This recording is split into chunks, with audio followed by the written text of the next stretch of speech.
Hello, welcome to CarCast+Edmunds podcast. I'm Matt, the Motorator DeAndre, here with Alistair Weaver. Hello. Hello, Matt. How are you? Sorry, I'm made up with cold, so if I sound a bit odd through your speakers, don't adjust your set and all that, or whatever it is you adjust. No, you sound okay. You sound fine. I know you've been kind of traveling all over the world and well, I mean, not quite all over, but far enough. Uh, Spain and New York and Spain, England, New York, Amsterdam, Paris. yeah.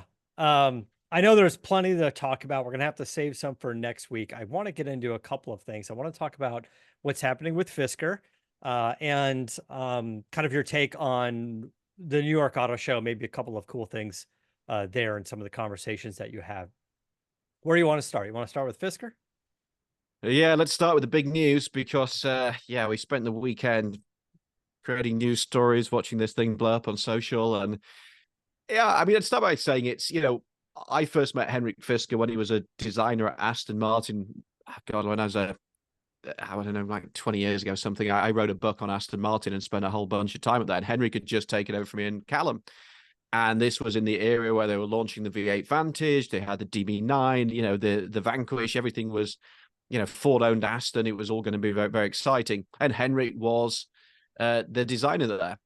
He'd done the BMW Z8, which, he's worth a fortune today. And then obviously he went up, set up a car company that went down, and then set up the Fisker that we know today. And unfortunately, that's also in financial dire straits at the moment. The shares have actually been, they're no longer reported on the stock exchange because I think they fell down to 20 cents or something.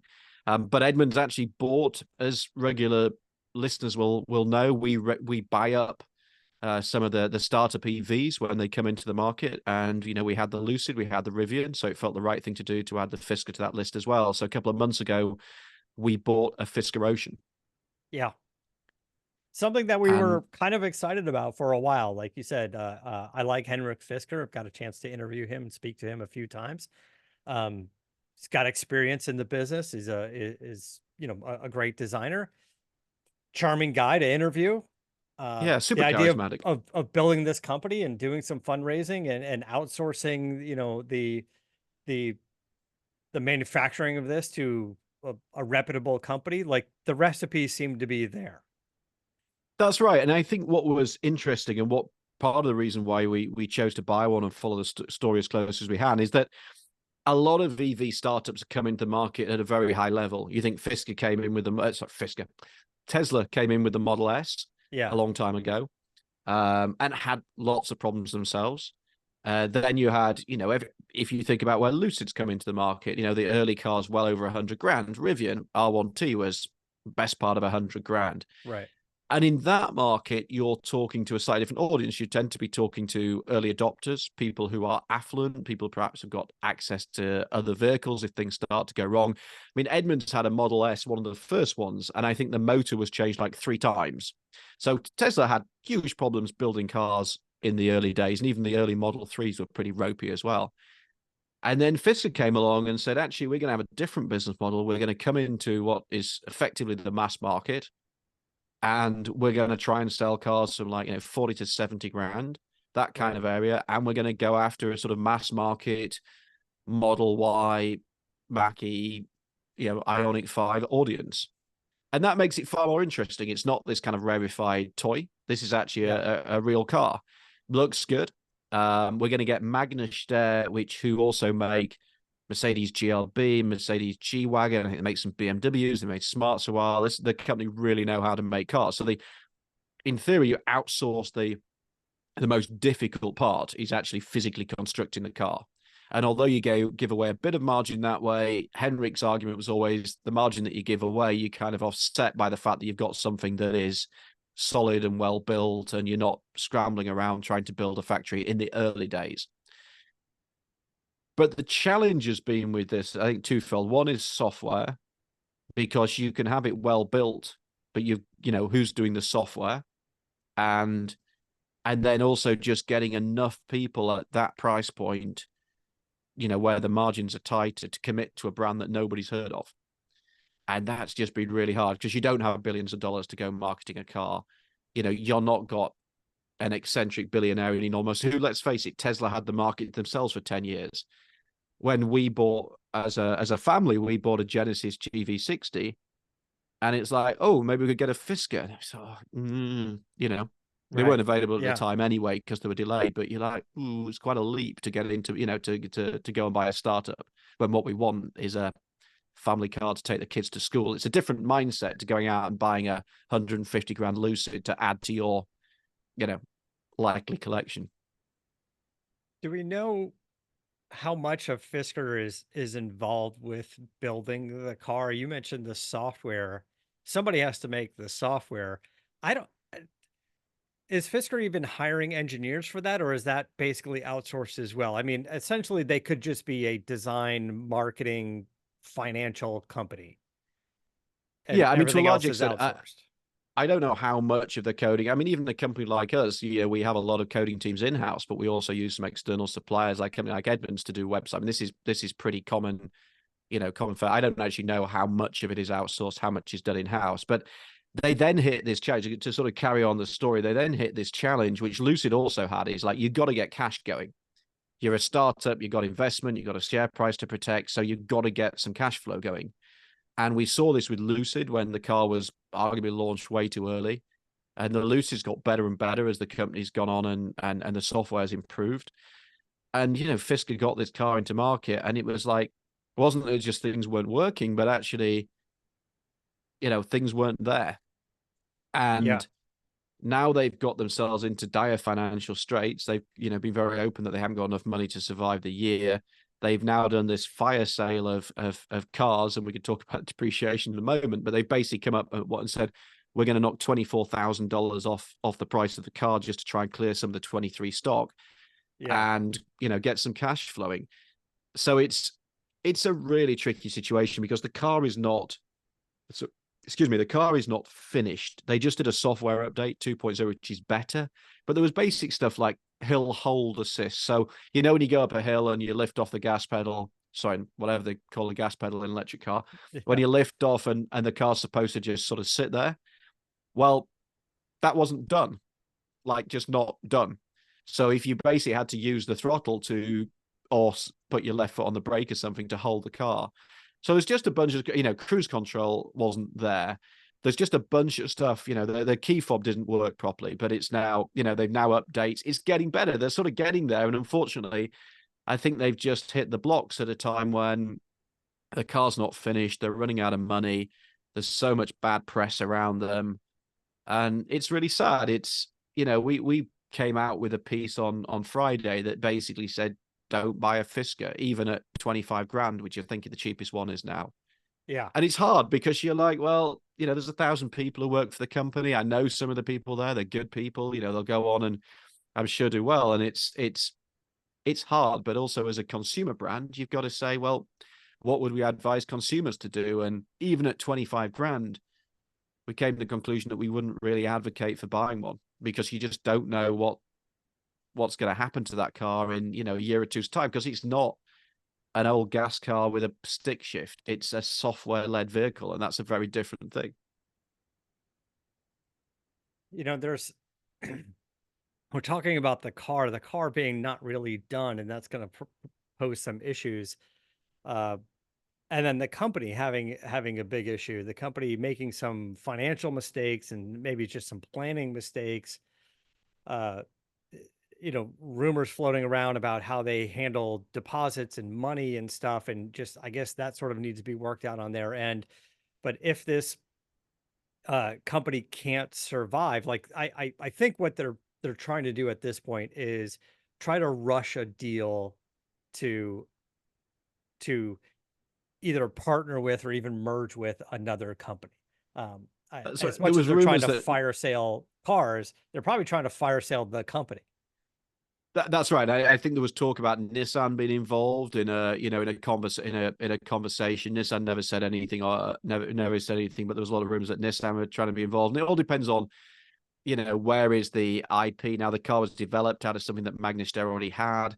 So how much of that, what is the value of Fisker as a car company, and what is the value of the Ocean for somebody, and again, then it's like, what's the value of the software, the technology, the platform, the batteries? Is there something there that somebody could say, I'm going to pick this up for almost no money and run with it? I mean, I've driven ours quite a bit, and actually, I think there are the fundamentals of a good car there. It looks pretty. The interior is nice. There's some really nice design touches as you'd expect. It's a good size. And you feel that, like, with really proper investment and proper time behind it, actually, it could be a decent thing. Yeah. It's So just in that market. this is what puts them Yeah, in the so tough spot, because the car isn't finished, like you said, and they're out of cash, and they're trying to fire sale a bunch of cars that aren't done, hoping that they can generate enough money or buy themselves enough time to raise more money or sell the company or do some sort of deal, so they can make this work on the long run. But if it doesn't work, and you just bought one of these cars, well, you just bought one that basically will have no support in the future. And unlike a lot of gas engine cars that you can probably cannibalize those cars a bit, you can sell off a lot of the pieces. You're going to have a harder time doing that with this car. There's just not as much there. I mean, wheels, tires, seats, you could probably put into some custom project you're working on, but there's not even, I mean, I I guess if there was an aftermarket company that can get the electric motors and the battery and stuff to work, it seems like it's much more complicated than, say, buying a new BMW and pulling that gas engine out and putting it into your race car or hot rod or something like that. yeah. I mean, we should also say, like, everybody has struggled with this EV thing, right?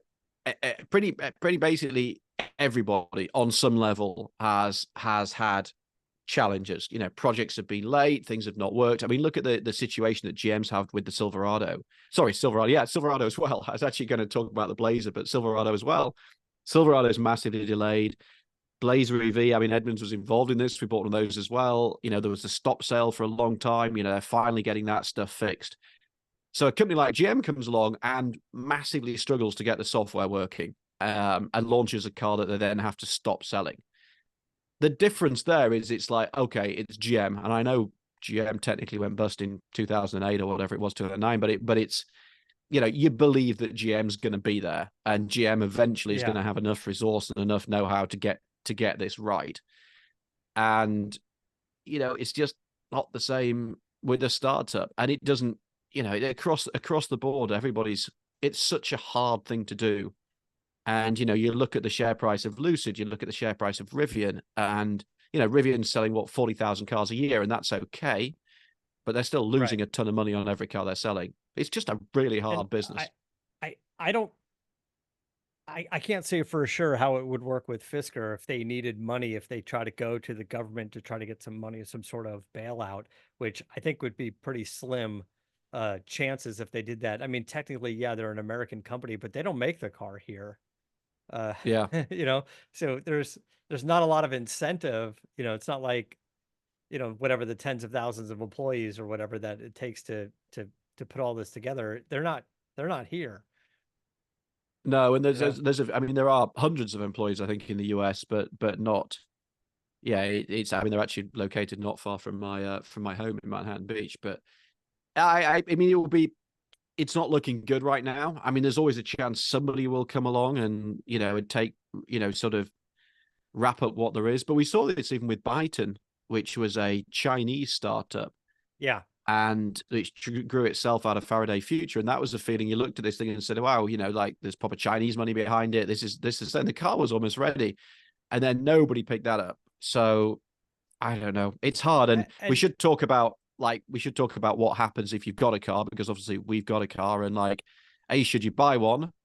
Probably not. probably not. And then Judging what do by you the do if you've article you got guys one, and wrote what's it called "Do looking? Not Buy a Fisker Ocean." Yeah, so we looked at it and just said, because you can understand on the face of it. Actually, I can get a car with that. I can get quite a cool EV with good range, where it's really fast, for 25 grand. On the face of it, looks great. The problem is, how are you going to live with that car, and what does it look like in the future? And then we went further than that and said, right, we've got this thing that we paid $69,012. If you're watching on YouTube, you can see the piece. $69,012 for back in January. And we were like, okay, what what happens now? And then if you look at the price cuts that Fisker have already put in place, you say, okay, well, maybe at worst, maybe that's going to be depreciation 40% since January. And then we said, okay, we're going to let's go and get this appraised. And Edmunds' parent company is CarMax. And we went down to CarMax and said, as a consumer, and just said, what would you give us for this vehicle? And they came back and said $21,000. So $69,000 in January. Yeah. 4,000 miles later, it's now worth 21 grand. So not even a third of the price. And even then, it's like, okay, well, it's like, oh, that almost sounds generous in a way. And so, now we're stuck with a car that's we've lost 40 grand on, and we don't quite know what's going to happen next. And, we're a sizable company and all the rest of it. But if we'd done this as a private individual, I've already got a fairly difficult conversation, internally, because it's not Yeah. it doesn't look like my best business decision ever. We've got to have those conversations, and Yeah. no doubt we'll end up taking it on the chin. But when GM reduced the price of the Blazer EV, they were the relatively small number of people who'd bought them, including us. They literally said, we're going to write people a check, because we just feel from a goodwill perspective, you've bought this vehicle in good faith. We've now cut the price. We have no legal obligation to pay you out, but we'll do it. It'd probably cost them a few million.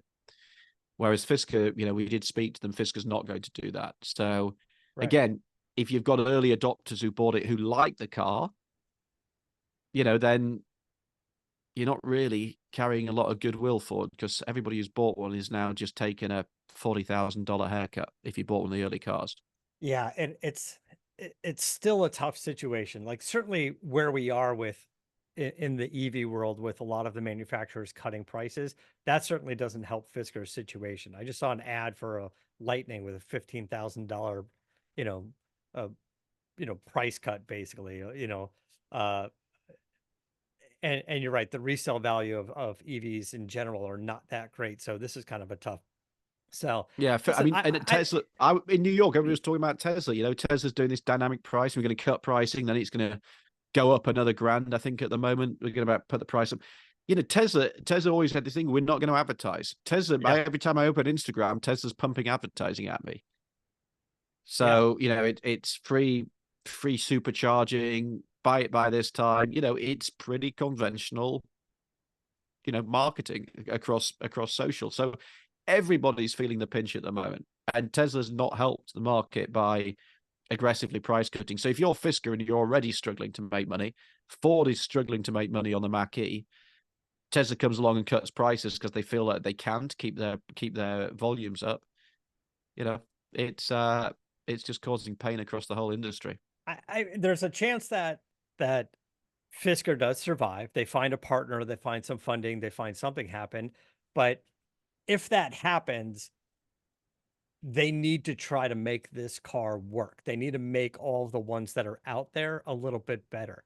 And that's the only way they're going to be able to move any inventory that they have that hasn't been sold yet. These big price cuts, the price cut doesn't really matter if the car doesn't work well. If it takes 30 clicks on your key fob to open a door, then no one's going to buy that car. There's too many other options out there. I don't care what price this is. But if they get it to work, then all of a sudden you're looking at a pretty decent deal. And that's the difference between today and when Tesla was getting started. First Model S, lots of problems. Model X, remember all the problems with the Falcon doors on the Model X? Yeah. Then you get the Model 3, like the early, Edmunds bought an early Model 3. You can search on our website. Terrible experience, in terms of build quality. And, then they were building in tents. I mean, it's easy to forget. This was like, Tesla nearly went down when they were building cars in tents, and Musk was like sleeping on the line and all sorts of things. Yeah. And, they came through that. And actually, when you drive the Cybertruck today, and I know you just spent some time on it as well, it's actually pretty well made. Actually, it's very well made. Apart from, the stainless steel is a bit of a challenge, but the interior is well screwed together and the software works. So, they've been able to take their pain when they were the only game in town. And now if you're Fisker, you're up against Hyundai, Kia, BMW, people who, have got armies of people doing this stuff.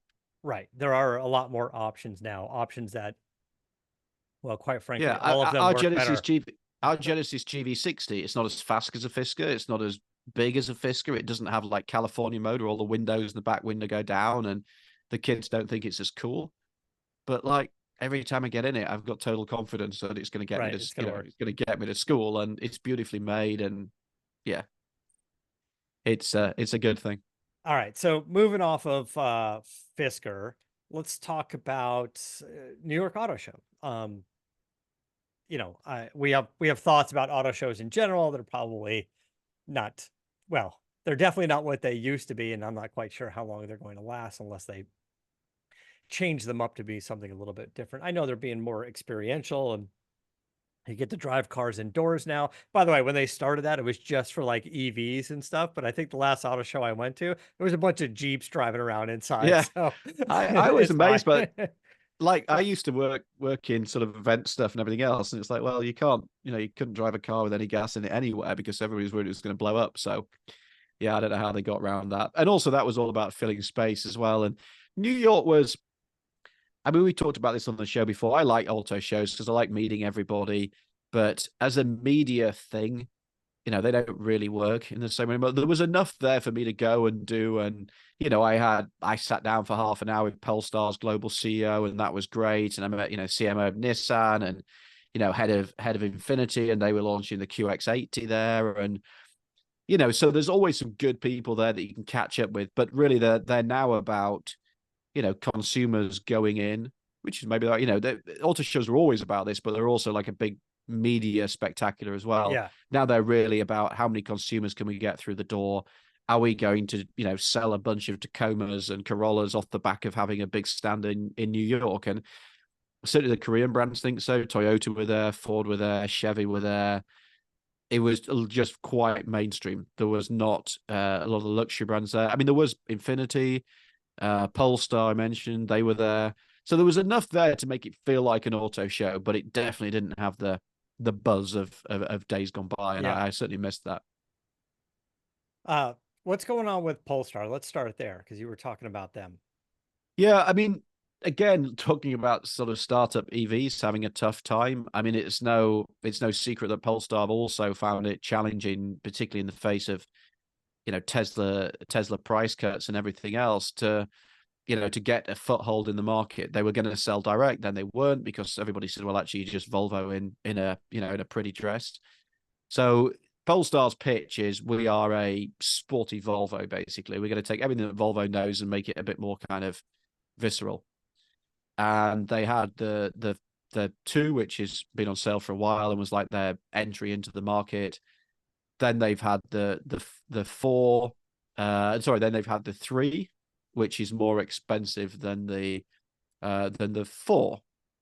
So it all gets a little bit confusing. But the four is the one doesn't have a rear window, has a camera instead, which is a little novelty feature, and it looks good. It's just again a journey to say, are you going to spend 70 grand on a Polestar? And then I think you've got to convince everybody that actually this is really Volvo, so it's got integrity, and Volvo's now owned by Geely, and they've got squillions of yen and blah blah blah. Yeah, it's funny you say that because I Not also yen. read I don't recently mean. that Volvo is trying to separate themselves more from Polestar. They're trying to distance themselves from Polestar more. And I don't know if that's just like a Volvo move or or the intention is to have Polestar, it kind of had training wheels on it with Volvo, and now it's time to take the training wheels off and go, Yeah, I think let's there's. be on your own company. Let's make this happen by yourself. I, I mean, if I like the product, a Polestar is absolutely something I could imagine buying in the same way that I, bought a Genesis, because that there's real engineering integrity, there's resource, there's, that there's no reason why. The CEO actually was a design chief at Volvo, and he is now Tommy's now at Polestar. So again, another designer running a car company, and they're all about building an experience and this kind of luxury sporty brand. And I don't know. It's fascinating. I'm excited for them. I think it's a good it's a good opportunity. Thomas Ingel, I can never know how to pronounce his surname. Thomas Ingelath, who was design director at Volvo, is now running Polestar. But it's a cool idea, and I hope it works. I think the cars look pretty good. But again, chunk of change. They're not 40 grand. They're 70 grand for Right, the new right. 3 and 4. Uh, Kia's new K4. How do you like it? I think, again, we've talked a lot about Kia doing good stuff. It's a nice, it looks like a good thing. It's cheap. It's going to be starting around 22 grand, we think, and it doesn't look like a 22 grand car. You've got things like wireless Apple CarPlay or Android Auto inside, so a lot of like your infotainment and stuff's taken care of from your smartphone. It's a good size. It's like, it's a lot of car for 20 to 30 grand. Yeah. On sale this year, and the K4 will replace the Forte. So it's not going to be the fastest thing in the world, but it's just a very pleasant way to travel. It's they're doing some good stuff at the moment. It seemed like just a minute ago to get like the big large screens going across the dash and everything, you couldn't get it in a $22,000 car. And now looking at this car, it's like you're right. It has all of the features of a much nicer car at a decent price point. They seem to be getting it done when other car companies aren't really getting it done at this price point. It's true. I mean, think about like an iPad costs what, $1,000 for a decent iPad, Yeah, right. Your and phone, really what they're phone's putting is $1,000. pardon? Yeah, and they're spending 22 and you get a whole car attached to it. So it's Yeah. and if you've got CarPlay, well, actually, you've basically got the same interface as a Bentley Bentayga or a new Porsche Taycan. And then, you've got loads of safety kit because everything's got loads of safety kit now. It's a nice thing. I drove a Civic Si, Honda Civic Si the other week, and with a stick shift. I thought this is just a really nice, honest car. And I think the K4 has that appeal about it as well. So it'll rival things like the Corolla, Honda Civic. And there's still a market for more modestly priced sedans. Kia, Hyundai, Genesis, they're doing well. It seems like they're moving cars. I guess I'm still a little confused by the Santa Cruz. Are they selling these things? It's interesting, and I guess it's sort of filling a need for this type of vehicle if there is that much of a need, but Yeah, it's just not quite there. Like with, I don't know, does the Santa Fe sell more than a Honda Ridgeline? It's certainly not selling more than what Ford Maverick did, right? Maverick seemed to be a pretty good yeah. I was big just sort of success. looking at how many they're selling as you were speaking. It's not huge numbers at all. Which I think is a shame. I mean, you're talking like a few thousand. In 23 they sold it 36,675 if my numbers are correct, which is basically nothing. In nothing for a company like Hyundai. Yeah. I think that's a shame because I think it kind of makes a lot of sense. I mean, basically it's like a Tucson underneath that turned into a truck. Yeah. And in the same way that Ford basically came out with a Maverick and said, well, we can't sell cheap sedans anymore because nobody buys them.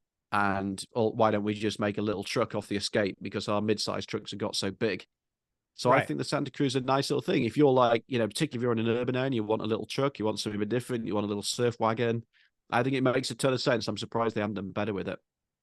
You probably get into a vicious circle where they don't sell many, so they don't spend much on marketing, so people don't really know about it. And, if you're running a florist or that sort of thing, could make a lot of sense. Right. Or a, drinks company. Like a drinks company. Yeah. Yeah. Well, I've got enough. I've already lost a ton of money on that Lightning behind me, so I'm gonna have to hold on to that for a little while. It's I Um, mean, like the Maverick's a cute little thing. I think the Santa Cruz is a nice thing. It's been given a little update. Again, screen inside, slightly restyled front end, and then they've also got the Tucson, which is the sister vehicle, which is the SUV. That's had a facelift as well. It's all fairly minor stuff, but slightly better inside. And we've always been big fans of the Tucson hybrid. less so the entry level one. And then let's finish up with Genesis. Genesis had a couple of things there on display. They had this the concept vehicle for their EV and a performance line. Yeah, not really a concept. The we talked about the GV60 not least because we have one in the family, and now they've launched the Magma, a bit of an odd name, but the Magna is Magma. Yeah, so you got Magna building Fiskers. Magma is the is Genesis's performance brand. So think BMW M-Power, Audi Quattro GmbH. Magma is the performance brand of Genesis, and they did this. I like the GV6 generally. I think the Magma thing was this bright orange. It was kind of like a McLaren-esque papaya. Yeah. With really cool looking wheels. The only thing that I thought had a big wing on the back, the only thing I was looked a bit odd is like it's got this. I don't think we got a shot of it from the front, but it's got this kind of like frown. It's got like its lip turned up at the front. It reminded me of my 4-year-old when she was about to burst into tears. Do you see what I mean? It's like got it's like got an upturned lip at the front, which probably makes sense. Probably makes sense aerodynamically, but does make it look a bit pissed off. It does. Yeah, it does look a little angry and a little sad, a little grumpy. Yeah, I don't like sad cars. I want cars to be happy. Yeah. What the heck? They've been a bit tight-lipped. They say it's going into production, and bear in mind that the GV60 is built on the same platform as Hyundai Ioniq 5 and Kia EV6, so we expect it to have a version of the Ioniq 5N motor. So expect, and probably I would expect them, because it's Genesis and it's the luxury brand, to maybe have a bit more power. So, over 600 horsepower. So mine's got 300 and something, which on the road is fine. Yeah. So the idea of a GV60 with 600 plus horsepower, listen, we said this before, is when we came back from LA Auto Show, the Ioniq 5N is the car that we wanted to drive, like just to leave the show in something and just have a run at it. That would be the cool car to just try it out. I mean, you're right, 600 horsepower, tiny little car like that, that amount of torque. I think it would just be fun. And it was kind of cool, tricked out with the Recaro seats and stuff. So to get a Genesis version of it, you could just slightly nicer interior. Yeah, the Ioniq 5N is going to be kind of pricey as it is. So, you tack another 10 grand onto it and get the Genesis version, assuming something around the lines of that. I don't think it's going to be, it's not going to be $30,000 more money. No, I don't think it can be. Whack it, And then the other thing that Genesis had was the Neolun Concept, which is kind of a hint at a GV90. So this is probably going to be a huge 3-row SUV to take on things like the Navigator, that kind of market, BMW X7, Mercedes GLS. Really pretty looking. I mean, it's hard to make a massive SUV look pretty, but it's very kind of elegantly done, very sort of simple surfacing. I kind of enjoyed it. Very sort of Mercedes Maybach wheels as well, but it was a concept car, but again, it's hinting at what's coming up. And, Genesis is on a roll at the moment. They're continuing to double down on EVs. So, interesting times. It always... It's always interesting to me to go, oh, you know what? If you take a vehicle and you just get rid of the door handles and side markers and mirrors, they look really good. And then by the time it hits production and it's got like a big clunky door handle on it and massive mirrors, which I'm still not quite sure we have to do. Seems like we can get it done with cameras and stuff now, but I don't know. Just regulations and rules, I guess. But this thing is cool. This thing is sharp looking. Like you said, it's kind of the dressed up version of the EV9. I guess they're going to be sharing a lot of that engineering. Now, when we get into the interior of this is where it seems a little bit more concept car than anything else. The exterior looks like it could go pretty close to production, but the interior is going to be a little... Yeah, there's big US problems. The EV9 has front seats that can swivel in the rest of the world, but there's like US legislation has a problem for it. So yeah, this is like one of those like lounge interior things, but and suicide doors like you get on a Rolls Royce. Yeah. There's some talk that mainstream manufacturer found a way of doing this that is a bit easier and a bit cheaper, but don't expect to see that. But, you know, we will see a big 3-row Genesis that will sit above the GV80 as they push more. And the other one that was at New York, which would be a rival to this, I mentioned earlier, was the QX80, which is a massive Infinity. I mean, enormous. I'm 6'4", and this thing's like taller than me. And apparently it is as wide as you can, because I was talking to the designer, it is as wide as you can be without having to put like lights on the extremities.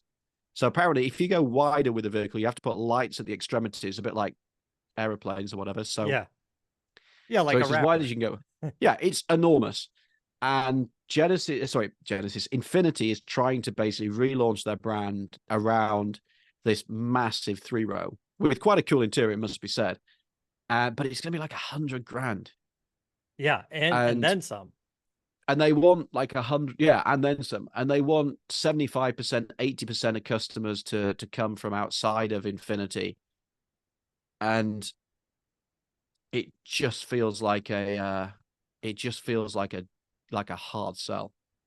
Does has Infinity, have they been around enough? Have they earned themselves the opportunity to go a little bit more upmarket? You know, I mean, I guess in this country, if you're going to do it with a massive SUV, but you know, are they going to go after just Navigator and Escalade customers, or are they going to get some of that BMW and Mercedes customer, maybe some Range Rover customer? I think they're fairly open that they're going to go after the American customer. So they've got an existing QX80, which is tired and not as, you know, not as fancy as this, but they've also, yeah, they think they can go after Navigator. They think they can go after Cadillac. They think they can go after, but it's, you know, they're going to be a little bit competitively priced. I mean, they're not going to be as expensive. You know, you're going to get a lot more for your money than you would with a Mercedes GLS, for example. Yeah. But when you're spending $100,000 on a vehicle, you know, whether it's probably 100, especially if you're leasing it, whether it's like 105 or 110 or 95, probably isn't going to make that much difference. I mean, it's a nice thing. It's makes a massive statement.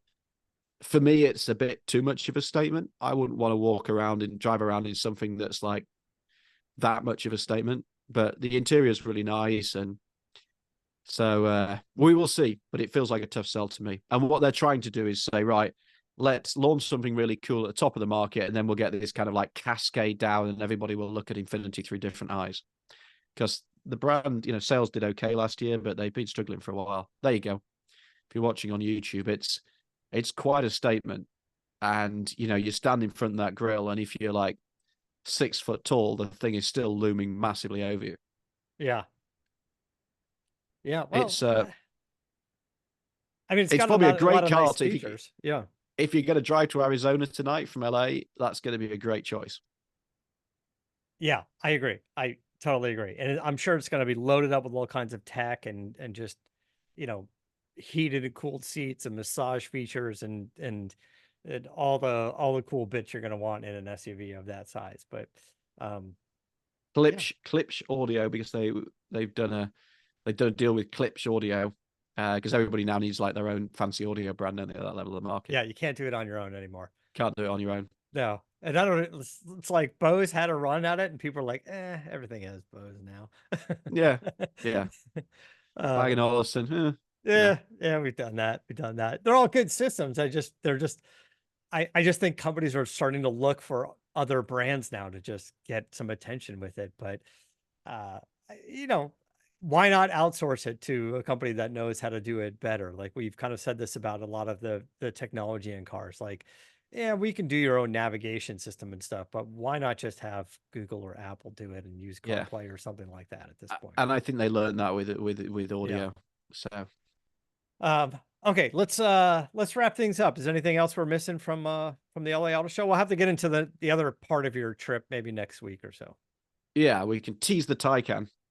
The Taycan, yes. The 1092.